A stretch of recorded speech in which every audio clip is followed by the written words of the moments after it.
સુરતની એસઓજીની ટીમે ડુમ્મસના દરિયા વિસ્તારમાંથી ડીઝલ ચોરીને ઝડપી પાડી 75 જેટલા ડ્રમ જપ્ત કર્યા હતા. તો તસ્કરો સીપમાં ઇલેક્ટ્રિક મોટર લગાવીને પાઇપલાઇન દ્વારા ડીઝલ ખેંચતા હોવાનું સામે આવ્યું છે. સુરતની એસઓજીની ટીમને ડીઝલ ચોરીનો કૌભાંડ ઝડપી પાડવામાં સફળતા મળી છે. ડુમ્મસના દરિયા વિસ્તારમાંથી લંગરવામાં આવેલા મોટા જહાજોમાંથી મશીનરી દ્વારા ડીઝલની ચોરી કરવામાં આવતી હોવાની બાતમીના આધારે પોલીસે કાર્યવાહી કરી હતી. પોલીસને તપાસ દરમિયાન દરિયા કિનારાના વિસ્તારમાંથી બિનવારસી હાલતમાં ડીઝલનો મોટો જથ્થો મળી આવ્યો હતો. પોલીસે કુલ 75 જેટલા ડ્રમ કબજે કર્યા છે, જેમાં આશરે 10 લાખ રૂપિયાની કિંમતનું ચોરીનું ડીઝલ હોવાનું જાણવા મળ્યું છે. હાલમાં એસઓજી પોલીસે આ તમામ મુદ્દામાલ જપ્ત કરી આ ગુનામાં સંડોવાયેલા શખ્સોને પકડવા માટે વધુ તપાસ હાથ ધરી છે. આ સફળ કામગીરીથી દરિયાઈ માર્ગે ચાલતી ગેરકાયદેસર પ્રવૃત્તિઓ પર મોટી લગામ લાગી છે.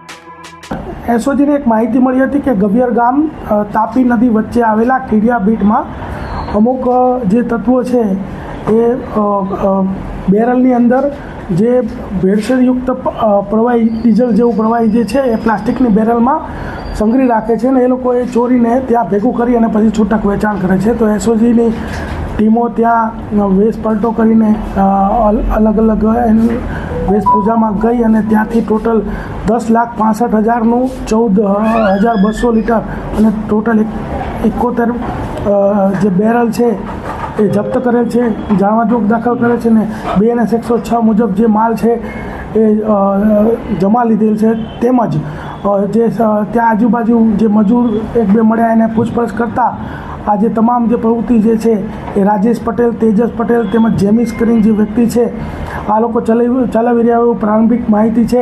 અમારી તપાસ ચાલુ છે. કોલ ડિટેલ્સ, આજુબાજુના નિવેદનો તેમજ તમામ જે પ્રક્રિયા પૂર્ણ થયા બાદ આ લોકો વિરુદ્ધમાં BNS 303(2), 316(3), 61(2), 287 અને 288 મુજબનો ગુનો દાખલ કરી અને આરોપીઓની ધરપકડ કરવાની આગળની કાર્યવાહી કરવામાં આવશે. કેટલા વખતથી કરતા હતા, કઈ રીતના કરતા હતા? 5-1 વર્ષથી આ લોકો કરતા હતા અને અગાઉ પણ લોકલ પોલીસની તેમજ બીજી એજન્સીઓની અહીંયા રેડો થયેલી છે. કઈ રીતના કરતા હતા? ચોરીને અંજામ કઈ રીતના આપતા હતા? જે પ્રારંભિક માહિતી મળી મુજબ આ લોકો જે છે કે જે કોઈ